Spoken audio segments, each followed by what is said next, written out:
You don't need another strategy. Here's what you actually need to figure out why you can't implement the things that you already know. I'm Dr. Brooklyn Storme, former psychologist, now business coach, and I help women just like us to build profitable private practices, usually in under 12 months. Being neurodivergent means I see the patterns that other coaches miss, but it also means I'm a truth teller, so I'm not interested in giving you any business advice that sounds good or might be trending, but doesn't actually work for us. Welcome to the Practice Momentum podcast, where we're going to get your private practice sorted out. Thanks so much for being here, and let's get on with the next episode.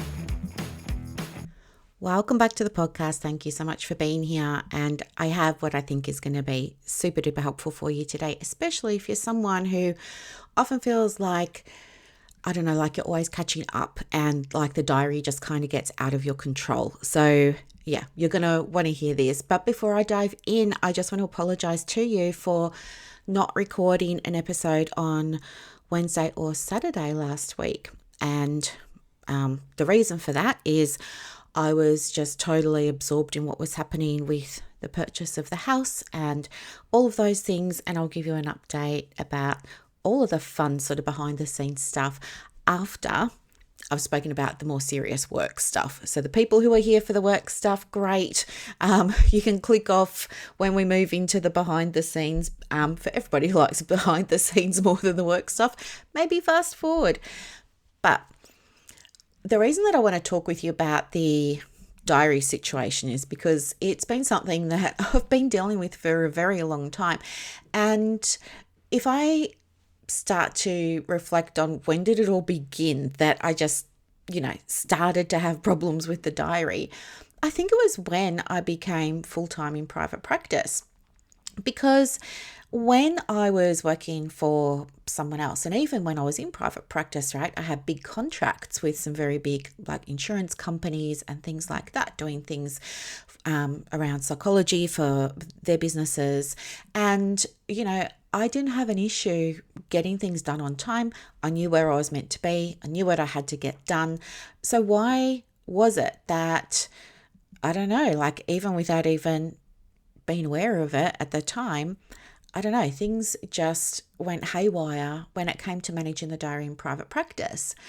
And I was thinking before I did this episode this morning, like, where was the starting point for all of this? Was it the ADHD? Was that what was behind it? But it really wasn't, because I've generally always been able to follow a diary.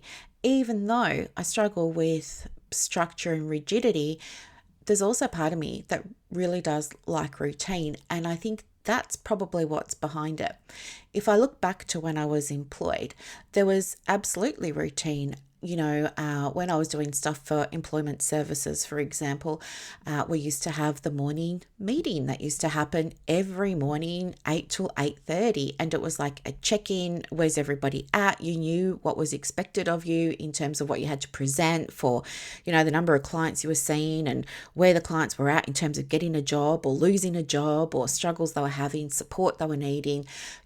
All of that was happening. And then we used to see clients until, mid-afternoon, and then it was like everybody would be back in the staff room doing debriefs, checking. You knew what was expected all the time. There was a great big whiteboard with a tracker that had everybody's numbers, and like there was stuff happening, but there was also routine. And I think that is probably, if I look back, I think it was the lack of routine and also the not knowing that caused my diary and so my day and so my confidence to, I guess, go a little bit wobbly, and it stayed like that for a very long time. But again, when I was working at the medical centers, it wasn't a problem managing my diary because I was just busy. I thought that I was in private practice, and I was, but since moving out of bulk billing medical centers, I learned there's all this other stuff about private practice that I never knew about. Like, you got to have a website, you got to have business cards, you've got to, hustle. That's what the culture was back then. You got to hustle and go and get clients, and it's hustle, hustle, hustle, and all these things. And I was totally unprepared for it. And that's when I think everything kind of went haywire, because there was no real structure for me around the diary. And what I was used to was, oh, the diary is, that's where you put all your sessions, right? That's where you put all your appointments. And so what would happen would be, I was looking at my diary and I was seeing availability and I was freaking out because I didn't have appointments. And then what ended up happening was, once the diary did get full, I did silly things like stopped marketing because, oh, I don't need clients at the moment. I was so naive. I had no idea. And so I stopped marketing. And then what happened was clients would finish and then it was like, oh, now I've got to go and hustle again. So I was constantly doing this. But the other thing that I learned, and I didn't learn this until I stopped doing free, well, not free because the government paid me to do it. I was bulk billing as a psychologist, so I can't say it was free. It didn't cost a client a cent, is what I mean. I was not charging clients, which is why it really bothers me to see on, like, this is just a quick side quest now. It really bothers me to see counsellors on their websites say, oh, you can't get a Medicare rebate if you work with me, but don't panic. I charge the same as a psychologist gap fee. You don't. There are plenty of psychologists who still bulk bill. They're out there. They do it. You can't say that. Like, it's misleading. Don't do it. Anywho, where was I going with this? So, yeah, I wasn't charging. And then I did start to charge. And what happened was I was super happy because I started to realize I don't need to see the volume of clients anymore that I was. And what that meant was a transition phase, which I was happy about, but it was also unnerving at the time.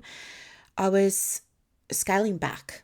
So people talk about 3 stages of private practice. There's the starting phase, and that's where, as the name suggests, you're starting and you're figuring it out and you're putting your systems together, things like that. Established is when it's up and going and it's, at profit. That's established. So you could be in private practice for 2, 3, 4, 5 years and not be at profit.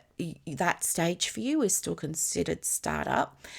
Then established is when you're in it, you're strengthening your systems, you're maybe once they're well and truly sort of locked in and they're working well for the business, then you would start doing maybe other things like, oh, I'm going to go and learn how to be a supervisor and I'll add another stream for service and revenue into the practice, or, I'll go and do a course and add that into the practice. So you're establishing and you're starting now to explore what those other things might look like if indeed that's what you want to do.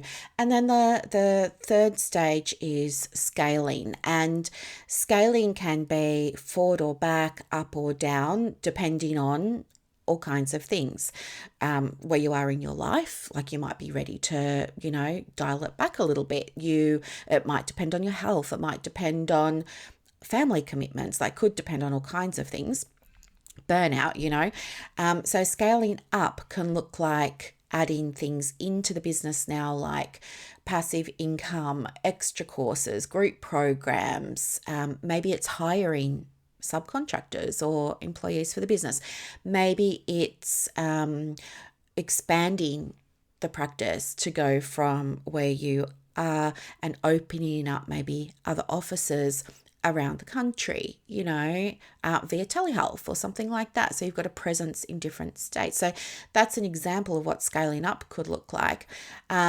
Scaling back can look like, I have hit my limit of trading time for money. I am capped, I can only deliver this many single sessions or couple sessions or family sessions in a week. I really want to be able to do work in a way that lets me help more, but also gives me back my time, but doesn't compromise my current income. So that's really about scaling back in terms of time and getting you back some time freedom and stuff like that. So they're kind of the 3 stages. And when I was in that stage of, oh, okay, now I'm charging a fee and I can start to see less clients, it was unnerving because it was new to me. I hadn't done it before, and it felt scary because I was so used to the diary must be full, the diary must be full, the diary must be full, right?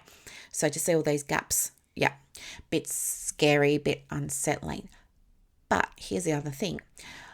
What ended up happening was with those gaps, I started filling that time with business things. So I started doing more stuff on Facebook, or I started doing a little bit more marketing, or I'd use the time to go to a meet and greet or meet with a local politician about what was happening with Medicare and the mental health hubs and things like that.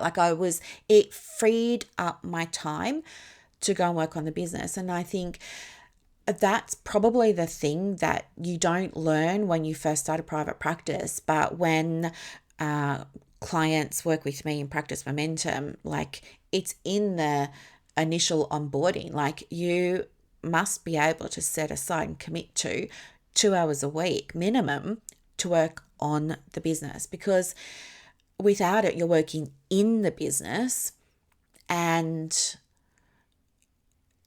where are you going to do things like your invoicing, your marketing, your relationship management, your admin? What ends up happening is what happened to me. You do it after hours, or you do it on your weekends, and it's sucking up time that you would normally be spending doing other things, like being present with your dog when you take him out for a walk, if you're me, right? Instead of being on your phone trying to deal with stuff. It looked like I was big into ballroom dancing at the time. I was big into hiking at the time. But there were nights where I couldn't do my activities, my hobbies, the things that I really loved, because I was doing work on the business after hours. And you see, it's kind of this idea of scope creep, how things just kind of bleed into other areas. It was kind of like that. It was that in my mind, I saw my diary as the diary is where you have clients and you just do business stuff randomly, as needed, as it crops up in your own time, and you just deal with it. And I assumed that was what everybody else was doing back then, because I didn't know any different, right? My supervisor certainly didn't give me any guidance on it. She was just like, yep, keep going. This is what it's like. And it is not what it's like. So what I know now is that when you run a private practice, you need to have time for client sessions and time to work on the business. So when you've got that time to work on the business, it's great because you've got this 2-hour block. For me, it started as a 1-hour block. Then I really liked it.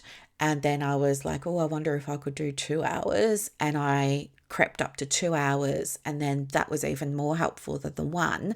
And then next thing you know, I'd allocated, it was a Thursday morning from 9 to 12. And I had the morning. And that felt so spacious. And I knew then that I could carry over anything on Monday, Tuesday, Wednesday that needed to be done on and for the business to the Thursday morning, right? So that started to help. But I guess as I see less and less clients, I'm not currently practicing at the moment seeing clients for counselling and therapy, I noticed that my diary, it was kind of I would think in the morning, oh, great, I need to do this today, that today, this today, that today. And I would know 3, 4, or 5 things that I needed and wanted to do. And I would start the day feeling really optimistic about it and great energy and all those kinds of things. And then I would start to, on a task and notice that I would get sidetracked.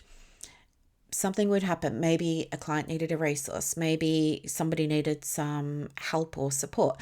Maybe there was something in my email that needed attention. Maybe it was an unexpected meeting with somebody. Like there would always be something. Or I would be, I don't know, researching something and then click on links, and you know what that's like. And so constantly getting distracted, but being very, very, very, very busy and doing things. And, it was like putting out little fires everywhere that were needed to be put out, may not have needed to be put out then and there, but I saw that they did because I was feeling like, oh, I just better get rid of these things so that then I can do my 4 or 5 things that I want to do today. But what would end up happening was while I was doing those other random things that came up and ticking them off, other random things were coming up. It was like whack-a-mole. Like I would whack one mole on the head, another would pop up. It was like that. And I didn't realize that was what was happening. And I'd get to the end of the day, which was very flexible for me because of ADHD, right? There are some days I don't want to work at all. Like I really just want to sit in the bath all day with a good book and top it up with hot water every now and again. Like I just want to do that and be left alone in peace and quiet. But then there are other days where I want to get up at 6 a.m. and I want to be on the computer till midnight and just smash through a whole lot of stuff. So there was that. So anyway, I was thinking about all the things that I have tried to implement to manage my diary and manage my time so that I can tick things off and still have a life. And I learned some things and I'm going to share them with you. The one thing actually that worked really well. So I'm going to share with you my strategy because, hopefully it helps somebody. And I'm more than happy to share it with you.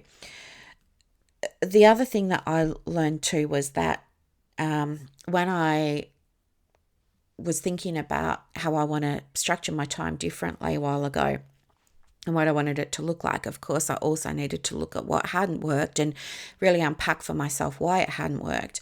And then I saw it so clearly, and it was like once I saw it, I couldn't unsee it. But I think the way that I had been treating my diary was that it was just very restrictive. I was trying to make time to do certain things, and when the time would come to do the certain thing, I didn't want to do it a lot of the time, which then made me more likely to explore potential side quests, let's just say. Like not consciously. I wasn't like, I think I'll do something else. It was just like, okay, I know I've got to do this thing. But then I'd find myself just clicking on my Gmail and, looking through my emails and doing things like unsubscribing from things, like just random stuff. It was totally avoidant behavior because I didn't want to do the thing that I was meant to be doing. So I can see now that perhaps because of the neurodivergence, I don't know. I think perhaps because of that, maybe the rigid diary didn't work for me. I also know that when I look back at how I was spending my time, as I said, a lot of it was putting out little fires everywhere all the time, every day. That probably didn't need so much of my time or attention, but I spent way longer on them than I should have for whatever reason. So there was that. I wasn't allocating, focused time for key areas for the business because I was doing other things around services that I already had. So, for example, I was constantly creating resources for my private practice coaching clients, like constantly making a new resource. And of course, it's never with me anyway. It's never just like, oh, here's a new resource. No, I've got to go and make a nice image for it. And then I've got to put it here. Then I've got to let everybody know about it. Then I've got to send an email. And it's like a big thing, right? So there was a lot of time spent in that sort of resource creation, content creation, hours and hours and hours, and just a total time drain, but you don't realize it as it's happening. So yeah, that was happening as well. And I can see now that a rigid diary doesn't work for me.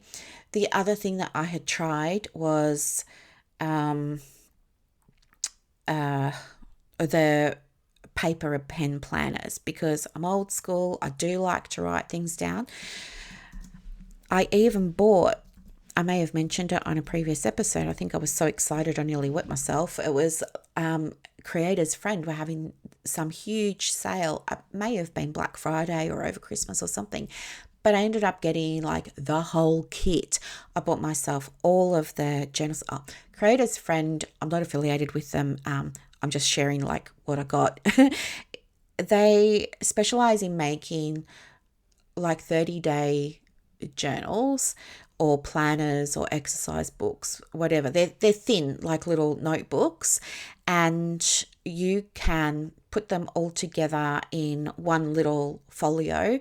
It's really nice. It's a leather folio, and it's got a piece of elastic, and you just like weave your little journals, your little booklets into that. So I think you make your own sort of folio by picking and choosing what journals you want. So I think I got one that's just like blank paper. I got a bullet one. I got one for habit tracking. I got one for project planning, all of this. And I got beautiful. I really love green. I really love anything that's, I'm boho, like I really love natural woods, timbers, anything with a fern or a gum leaf or anything green. And so I got myself the green folio, forest green. I really like it. You can get a monogrammed, all of this. And yeah, I think with all of the I think I got like, I don't know, maybe 7 or 8 of these little booklets that go into your folio. And I think everything combined was about $160. And I was just like so excited to get it. And it came in this beautiful calico bag, and it had tissue paper, and it was just like a whole experience. Really loved it. Have I used it? No. The other thing that I got was a planner by Steph Pace, and I was so excited to get this planner. So I've been a fan of hers since they first came out, right? And I really love it because it's huge. It's bigger than A4, and it's hardcover, spiral bound. And at the time I was really into rose gold, which was a big deal because it was pink and it had rose gold writing and a rose gold spiral thing, it had stickers, it had tabs, all of this, everything you could ever want in a planner. And I took it away with me on one of my, getaways, and I spent probably a full day sitting at the table in Dalesford in the accommodation I'd booked, and I just had, my gin and tonic or my wine, whatever I was drinking at the time, and my chocolates, and I just sat there with all my highlighters and my pens, and I was just like mapping everything out, just like, it was a total brain dump, but every brain dump had tasks broken down into activities, which then got put onto the specific days that they needed to be done and all of the things. And I loved it, loved it, loved it. So happy.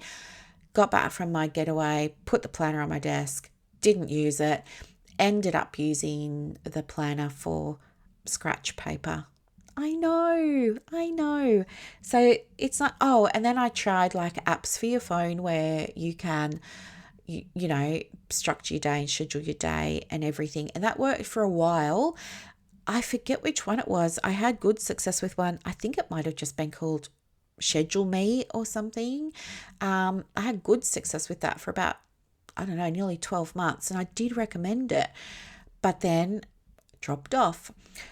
But I understand why now. The reason why was because a lot of those things were either restrictive or they didn't have any structure.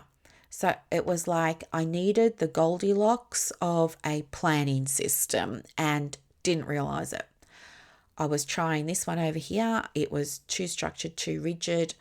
My brain didn't like it. I didn't like it. My energy didn't like it. Then I had this other one over here, which was just like freestyle. It was just like, wow, here's a blank planner, go for it. And you overestimate what you can do and the time it takes to actually do things, which isn't great. So I needed something in between, and I developed something that works for me, and that's what I'm going to share with you right now. So what I needed to do to create this, in case you want to create one for yourself, if you don't want to use mine, the process that I did was I just wrote out the main things that my business needs me to be doing. So not the client stuff, but what the business actually required. Things like the marketing, and I wrote down the specifics, things that the financial side of the business needed from me, all that kind of stuff. And then I kind of grouped all of those tasks into categories, came up with 4, and then I just use these 4 plus I've got a spare one. So this is my 4 categories that I do every single day. And the first one is money. So every single day I have a category in my diary now called money. I allocate an hour. I usually only need about half that, but I allocate an hour. It's just in my diary as money, and I do anything there that might need to be sorted out. So on Mondays, I do what I call Money Monday, and that's like higher level stuff. But on the remaining days, I have space for money, and that might be if I don't know, a new person joins my program, I need to get their stuff set up right. So I need to go in and set up their invoicing or things like that. Or if at the moment I'm having battles with Stripe, I don't know how it happened, but the Authenticator app deleted off my phone and took all my authentication tools with it, including the one I need for Stripe. And now you can't log into your Stripe account if you don't have the Authenticator thing. The way you get the Authenticator thing is by logging in. And now we're just going through this big loop. It's been going on for about 6 weeks. I haven't been able to get into my Stripe account. So anyway, I will do money related things in that time. The other time that I have is for outreach. So outreach for me looks like responding to inquiries, and that might be by emails, or it might be if people have sent messages or they've asked me stuff in communities and groups and things. I will just go back and reply. So that's what outreach looks like when it's responsive. So just as the name suggests, replying to inbound things for my business, but also outreach in terms of going out to various segments in my email list and saying, hey, I've got this new thing, or hey, I'm checking in, or hey, what do you need? So that is just some quick examples there of what outreach looks like for me. So inbound, but also outbound outreach around not so much cold clients, people who've never heard of me, but more just trying to stay in touch with people who are in my world and make sure I got my pulse on what they're all needing and things like that. It also looks like workflows. So just making sure that I have all of the right workflows in place. So for example, I recently updated my sales pages for the essential forms for private practice and for the website wellness check. So then I went and updated my email workflows so that I can just automate it all, make sure people got the things that they were buying, make sure they were happy with them, make sure they knew about how to find out other ways that I can help them, let them know about my free community or my podcast or coaching, or do you know what I mean? Like all of that. And so just making sure that was all set up and it could just go in the background without me ever having to worry about it until it needs to be updated again, maybe in 6 months or 12 months. And making sure it was all, connected to Thrivecart and, all of the things. So that's like another thing that I do for my outreach. So behind the scenes, I'm just going through making sure there are workflows for everything and making sure I've got, like abandoned cart sequences set up and that. So I have space for that. And then the next category is visibility. So the visibility is, how can I get in front of people who don't know that I exist? So that's me wanting to raise awareness in the community where my ideal clients are. So what would that look like and how can I do it? So is it going to be that, oops, sorry, my little alarm there. Is it going to be that maybe I still haven't done it yet, by the way, but I've got to merge my Google business profiles. I still haven't done it, but I should probably do that today. Oh, it's a long story, but I think I mentioned it before to you. But yeah, I had a Google business profile. Then I went to go and make another one and I was like, well, you can't because there's already one. And anyway, we've got a whole thing going on with Google. So I'm just trying to like get that sorted. And it's not hard to fix. It's just like, I haven't done it. But yeah, so I could do something like that. I could maybe look at starting a blog. I might do a podcast episode. Things like that can get me in front of people, letting people know that these things are there if they want to listen to them. So I can do that by posting on Facebook about it or sharing to my stories or sending an email to my email list that there's a new podcast episode out. Do you know what I mean? So I can do that. Like, it's not enough just to have the thing, right? You can't just release a podcast episode or you can't just like publish your website and sit back and wait for clients. You've got to lead clients to it. That's why it's called lead generation. You've got to have a way of saying to people, oh, over here, follow me. You've got to bring them over to the thing.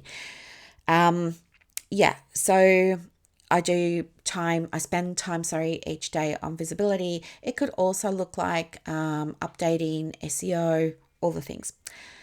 And then the last category I have is really around execution and education. So for me, the execution is me doing the client work. So showing up and helping the clients that I work with. And that's the most important thing. And then once that's done, then I want to educate myself. So every single day, I want to learn one more little thing. All this knowledge compounds and then my clients benefit because I can come back to them with new information, new ideas, how it works for us. It's very important to me to be on the leading edge of what's happening in private practice and give that to my clients so they can be on the leading edge too. And at the moment, for me, this is all things AI. So execution and education. So yeah, when you put that all together, it's pretty cool because it spells a word and the word is move. M for money, O for outreach, V for visibility, and E for execution and or your education.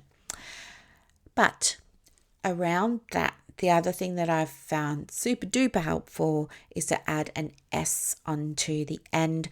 So the word is moves, and the S isn't something that is there every single day, but it is space in my diary, and it's just called space for unexpected stuff.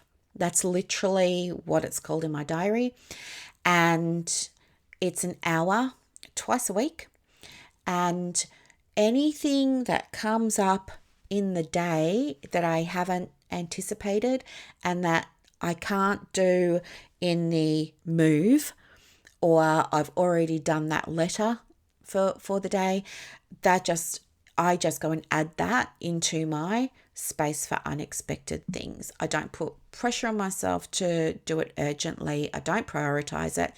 I just say, okay, fine, great. I will just do it in this time. Some days I need that time. Other days I don't. But it floats throughout the week. And yeah, it's just 2 hours, and I just separate them into separate 1 hour slots, and I just float them between Monday and Friday. And then that's very important to know too, because with the move, with the way that I allocate the time against those 4 other areas of business, apart from the execution where, I have dedicated time. So, I've got dedicated time each day to support my clients. That I can't change. That's fixed. But that's the only thing that's fixed in my diary. And I enjoy doing that work, so it's perfectly okay. But everything else in the day is flexible. So this is the first thing I'm doing this morning. It's 9 o'clock in the morning. It's kind of a late start for me. I like to start at 8, but Buddy and I were watching Netflix, and anyway, time got away from us. I'm doing this thing where I'm trying to have slow mornings now. Getting up at 6:30, having a cup of coffee, spending time with Buddy, just easing into the day rather than rushing into the day. It's working. But anyway, I didn't start with the letter M this morning. This morning, I was like, okay, I'm doing move today. What do I feel like doing? I feel like I'm in the mood to do the podcast episode. So I started with the letter V. So the MOVE can be fluid. As long as they're done, they can be fluid. And that works really, really well for me because I still feel like I've got the flexibility. I'm not rigid. I still have the structure and the routine that my brain and my energy and my body need. That I'm still getting the key areas that my business needs. I'm still getting the key areas that my clients need. And I'm getting through things a lot more quickly because there's a lot less side questing happening, especially with this floating space for the unexpected things. So it's working for me, and I wanted to share it because maybe it could work for you too. This was my process. I would encourage you to either give my process a try and then refine it and turn it into your own, or listen to how I came up with it and then maybe come up with your own. You have your own priorities, you have your own values, and you have your own energy and your own way of working and things that are important to you. For me, this year, it's about how do I strip things back, because I want more space. I want more space with my time. I want more space in my brain. I want more space with my energy. I want more space with the finances. I want more space with my living situation. I want more space everywhere. And by having these 1 hour blocks, it also works for me because there's a little bit of time pressure. And I know that some people avoid deadlines. They don't like them. I've tried doing things without a deadline. What I know is that when something is due, I will wait until the last minute to do it. It's unlike me to get things done ahead of time. I can just give you so many examples of this. If I have a 90-day plan for my business, I know I'll leave it until day 88 to get started. If I know that something is due at the end of the day, you bet your bottom dollar I'm going to make sure it gets done today, especially if there's something important writing on it. And I'm not, for me, like, I get that there are people that really work well with accountability. I think for me, it's just my own experience, and I'm not speaking for all neurodivergent people or anything like that. But for me, accountability doesn't help. For me, what helps is just sometimes the co working, like knowing that there's a body there, really, really helps, even though I'm not accountable to that person. Right? There's no great big consequence or anything like that. That really helps me. I can absolutely appreciate why accountability and how accountability does help other people to stay on task and focused, but it's not me. It's the co-working. And the other thing that really helps me get things done is knowing there's a deadline. Knowing there's a deadline. So, yeah, and then on the back end of that deadline is, of course, reminding myself of why I wrote down these tasks to do under money, outreach, visibility, or execution in the first place. And that's all to create space. And when I remind myself, hang on, you need to get this done, because if you get it done today, that's going to create more space in your diary, or that's going to create more space in your life, or more space with your time, then suddenly it becomes very important again. So connecting those tasks in those pockets of time to sometimes the co-working, always trying to tell myself you've got the hour to do it, and then remembering why.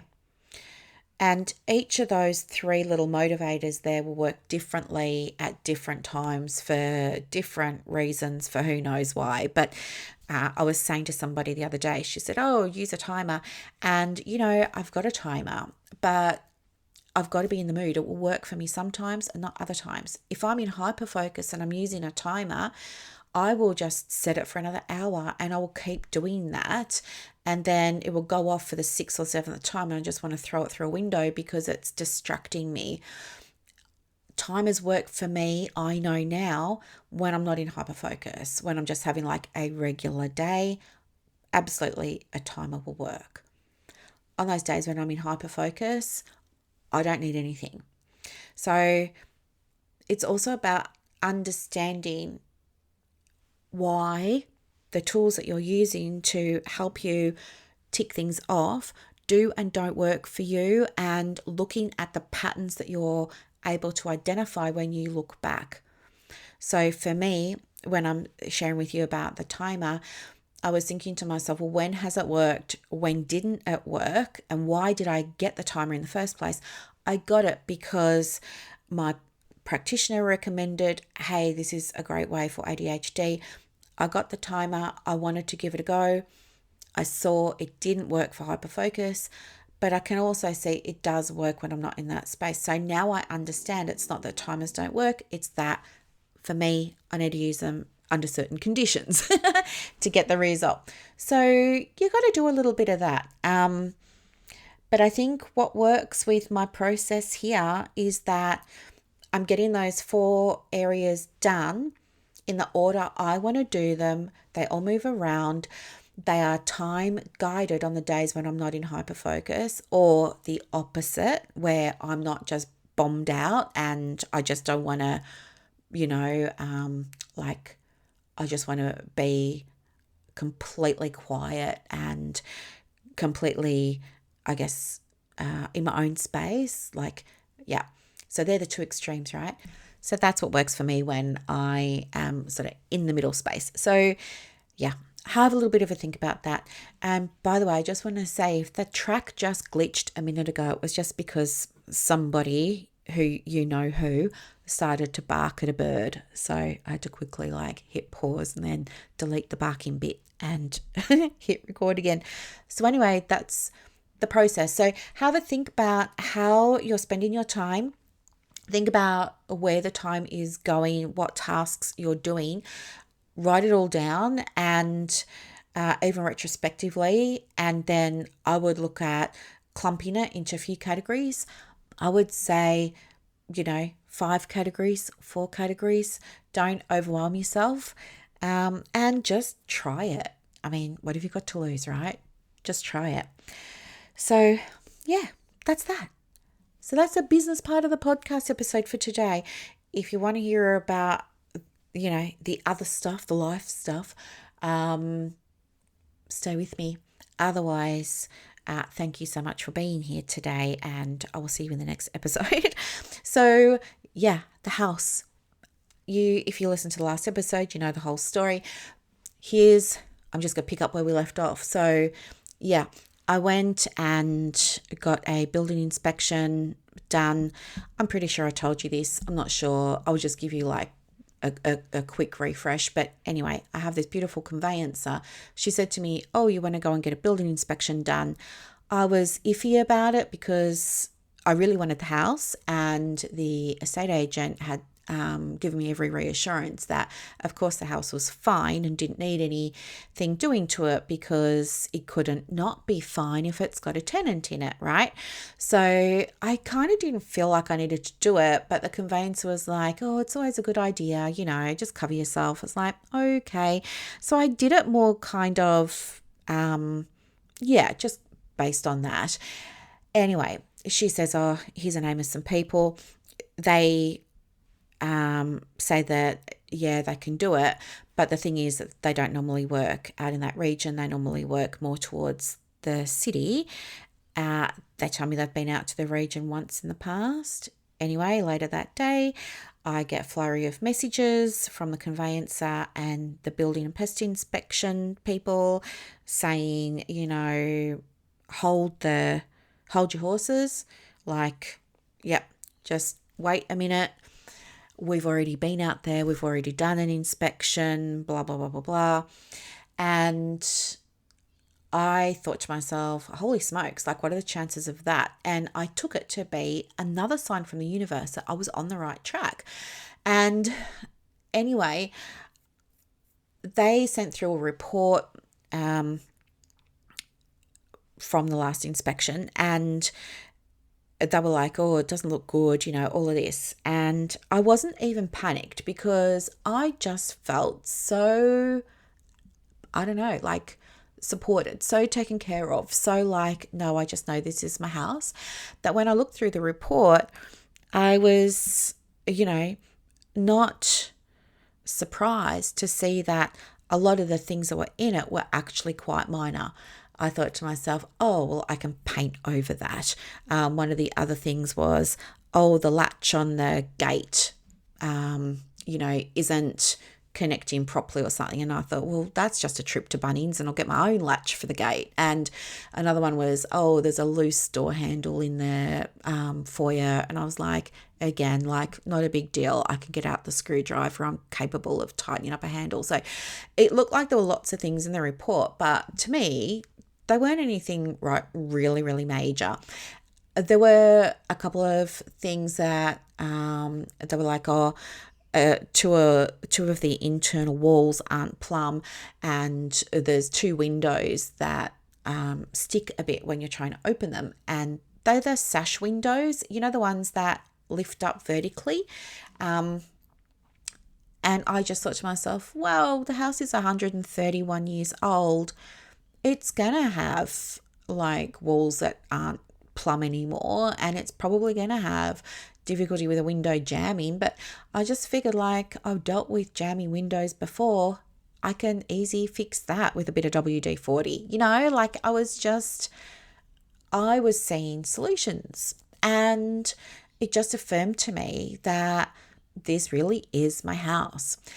Anywho, I get back to the conveyancer and I'm like, she says to me, "So what are you going to do? Are you going to get the inspection done or not?" And I'm like, "Well, I don't really think I need it, And she said, "I still think we should go ahead and get it just in case." And so I said, "Oh, all right." So I ordered it, and the guy went out and did it, and he did it last week on Wednesday or Thursday. And then I got the report back, and then he was like, "We need to talk about it." And the report is 83 pages long, and it's got everything. Oh, it needs restumping. Oh, it's got evidence of termites in the rafters in the ceiling. It's got this, it's got that. Like, a home handyman basically has gone to town trying to make home renovations and just like ruined the whole thing. There were photos of the underground plumbing and underground plumbing.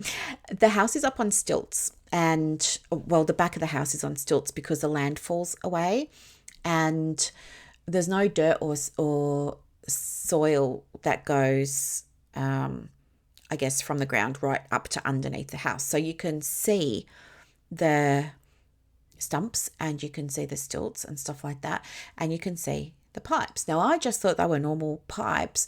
I've got no idea how many elbows and things like that you're meant to see, but apparently it was excessive, and apparently a bunch of them were not capped, which that's a problem. Termites. Is it boar or borer in the wood, in the floorboards, in the original floorboards that I really loved. There was a whole heap. There was the guy who had done, the home reno, had installed or renovated the bathroom, and in the shower he'd put taps, but he didn't put sealant around the taps. And so what had happened was, when you get underneath the house, the membrane for the waterproofing stuff all gone. The floorboard is rotting underneath the shower. So it's like, I could be having a shower and the shower could give way any moment, and I could get really hurt because I would be essentially landing on those vertical stumps, which, by the way, are only about as wide as maybe 2 cigarette packets, and they're concrete. So that's going to do some damage. There was also an issue with, he had done his own plumbing to the toilet out the back, towards the back of the house near the laundry. And the toilet wasn't properly connected to the floor, which means that when you go to sit on it, it's loose and moving around, which obviously is a problem. And again, there's no sealant on the wall, so there's just like this wide gap. And, a mouse could get in, a rat could get in, like damp could get in, like all of this stuff.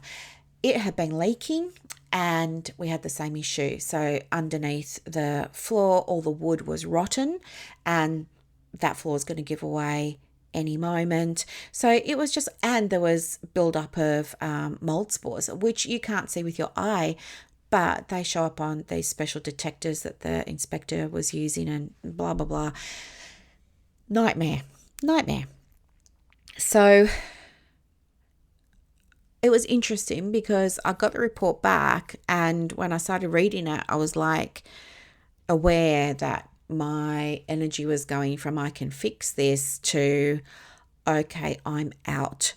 And when I spoke with the inspector, he said to me, how are you? And I said, well, Devo, like, I'm totally shattered because I love this house. And he said to me, Brooklyn, like, this house shouldn't even be on the market. It's not livable. It's a tear down. And he said, we would never really get asked to go and do building inspections on a property like this because people would buy it for the land, not to live in the house. And yeah, it was just hard. And at the same time that it was hard to hear, and I was grateful and I was thankful, I didn't cry. Like, I didn't feel like, yes, I was shattered and I was devastated, but I didn't feel anxious about it. I didn't feel like it's the end of the world. It wasn't anything like that. It was just kind of, I don't know, like I was just not numb to it or anything. It was just like, I don't know, it was just like an absence of anything. And I was thinking about it kind of as the day unfolded. and over the next day and things. And, people were very kind to me, and they were saying, I'm so sorry you didn't get the house. And I was so appreciative of, their kind words and things. But I guess too, at the same time, it didn't take long at all for me to say to myself, well, this is what you've got your beliefs for. Let's use them. So I thought, well, what do I believe? And I really believe that things are always working in my favor, that things are always working out for me, that I'm always right where I'm meant to be, and that I am supported, I am connected to the universe or energy or source or, my guides or angels or whatever. Like I believe in that. And I cannot dismiss all of the signs and all of the coincidences that had led up to that event, which for me, I interpret as it's not over. Like, I am still in the middle of this manifestation. It's not over. And it will be over when I'm in the house, and then I'll be able to look back and everything's going to make sense. Right now, there's no point me trying to make sense of what happened and how it unfolded, because I'm sure that things are still happening for me and around me. And as I said, it's not done yet. I will only be able to make sense of it when it is done. And I'm in the new house and I'm there, and I will be able to record an episode for you with, now it'll make sense. Like, these things needed to happen. Like that guidance from Liv about the boulder and the mine and, and then Clunes, and then going out to Korumburra, and then getting the house of my dreams, and then getting that confirmation by being led to the random plaque in the random park with the random message on it that said, in loving memory of, this woman whose husband, Frank, was killed in the Austral coal mine when a great big boulder fell on him, like unexpectedly, like out of the blue. Like signs. I can't ignore it. And that wouldn't be the end. Like, there's more coming. So I guess maybe it's like, she didn't really like the place that much, because then she'd be more upset. But it's not that. I love that place very, very, very much. But I also know that it's this or something better. That's what I believe every single time. It's this or something better. So I'm choosing to believe that the something better is on its way. And that's what I'm focusing on right now. And I'm still going to do the things. I'm still going to take the aligned action. I'm back on realestate.com looking for the next house, waiting for, it to kind of like pop up on my radar and go from there. And I don't know how my home is going to come to me. You can only do what you can do, but also allowing space for the unexpected, right?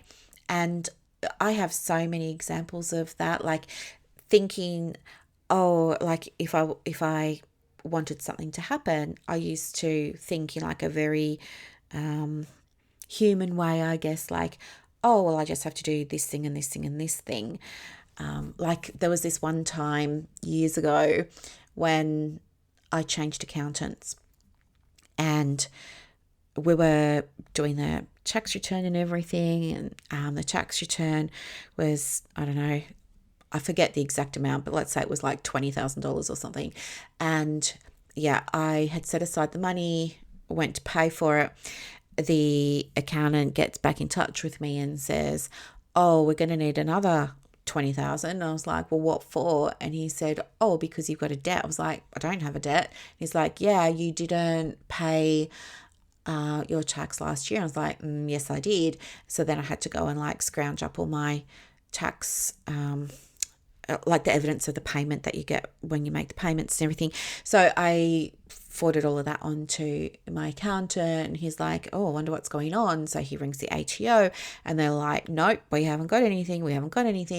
And the accountant comes back to me, and he's like, they're cracking down on this now, and they're taking people to court, and they're saying that they're going to start like proceedings if you don't get this tax thing sorted out. And I was beside myself because, I've got a trauma background. I'm scared witless of getting into trouble, all of those things. I'm perpetually people pleasing, like always the good girl who does all the right things all the time.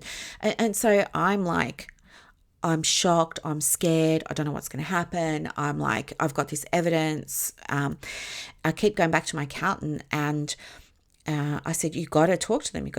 I've paid it. And he would speak to them, and they were adamant it hadn't been paid. And I was like, well, how do you explain this receipt? And you can see on my bank statement that the money's gone into the account and all of this. And anyway, it wasn't threats, but it was like, they're getting serious, Brooklyn. They're going to start proceedings. Like, you've got to pay this extra 20,000. I didn't have an extra 20,000 just lying around. And I didn't want to get into trouble and all of the things. And then I tried to ring the ATO, and it wasn't that they wouldn't take my call. It was that I was spiraling and I couldn't communicate clearly. I was just like hysterical. I got back to the accountant. I'm like, please just like escalate it, like speak to somebody else. And he tried, and they said, no, it's out of their hands now. It's gone off to this other department.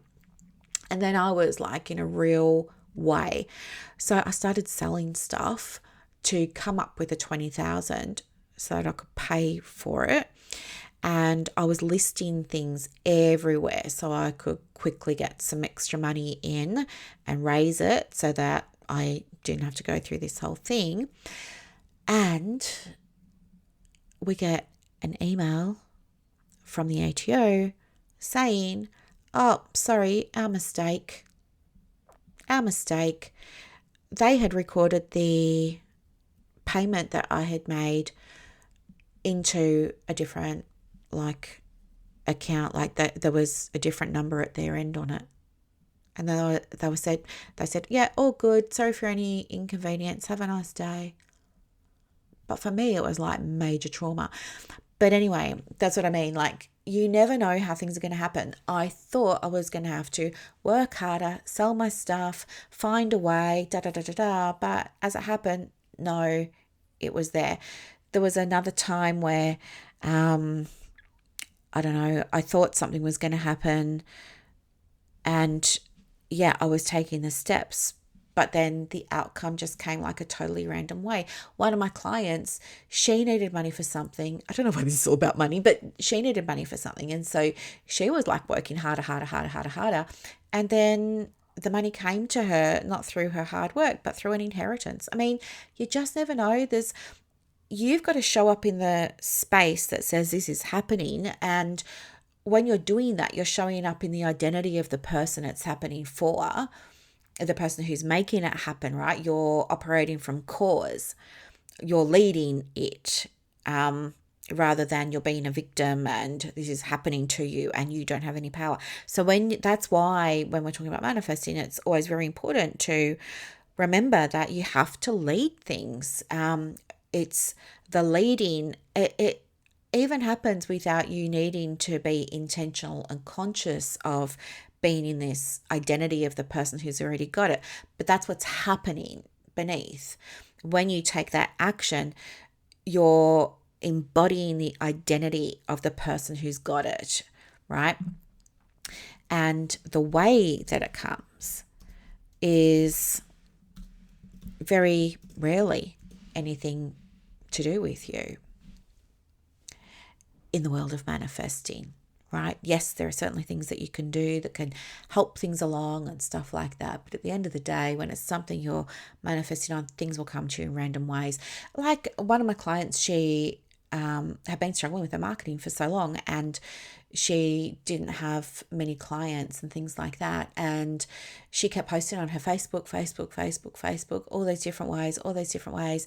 And then one day, like just out of the blue, she ended up getting this EAP contract.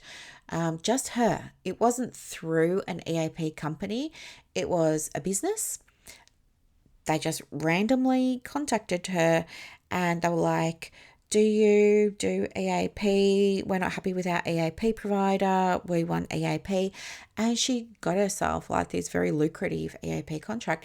And she didn't need to fill her diary with one-to-one counseling clients anymore. You know, it's that you have to do your bit. The universe will do the rest. So my bit for me now with the house is keep on going on, trust in the process, and embody the identity of the person who gets the house that she wants in the location, with the things, with the ways, and be open to receiving it in unexpected ways. And yeah, being open to, I guess, intuition, like really listening to my gut. So that's where I am at the moment. And I remember saying to you before that I've got this wall calendar and it's got 4 rows of the 3 months. And on the right hand side where it's got the weekend, on January, all of that is pink. And then in February, it's like tangerine. And then in yellow, it's lemon. You know, it's a colourful little poster. And I always remember looking at March and I was like, that's when this house is going to appear. And I am looking at it right now as I'm talking to you. Would you believe on where it's got the 16th of March, it's got a drawing of a house. And that was the day I thought I was going to get the house. But what it was the day I found out the house is a tear down and I didn't get it. But can you see, like, I'm tuning into the messages here. I tuned in that it was March. I tuned in the exact date and I tuned in that it was going to be a significant event with the house. I just tuned into the wrong thing there. I thought it was going to be the confirmation.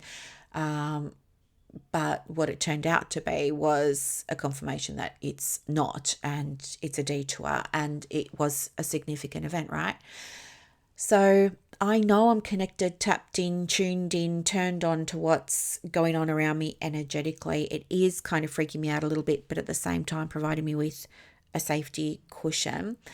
I'm looking at the calendar right now and I can see, April through to December, and I'm not feeling drawn yet to any particular month. So yeah, I'm not sure what that's meaning. Maybe just me guessing here, but maybe I haven't tuned in yet to the right frequency, to the right wavelength, for the right pathway to call the house in. And I think that's happened because my identity stuff around getting the house got waylaid and sidetracked at the end of last week and then over the weekend. So I think once I get back on path, then I'll be able to look at the calendar, tune in. I will see a month and I will see I will get a feeling about the date and the time and stuff like that. Like even now as I'm talking about it, I can feel that connection to the frequency strengthening and I'm feeling like it's probably going to be May. I don't know why, but yeah, just looking at the calendar, I feel really drawn to May. I don't know why, but it's the same feeling I had when I was looking at March in January. Like it was January, I was sitting on my couch with Buddy and I just kept noticing that when I was looking at that calendar, my eyes were always going to March. And that's when everything kicked off with the house. Now as I'm talking to you, I don't know, like I'm probably 50-50 May.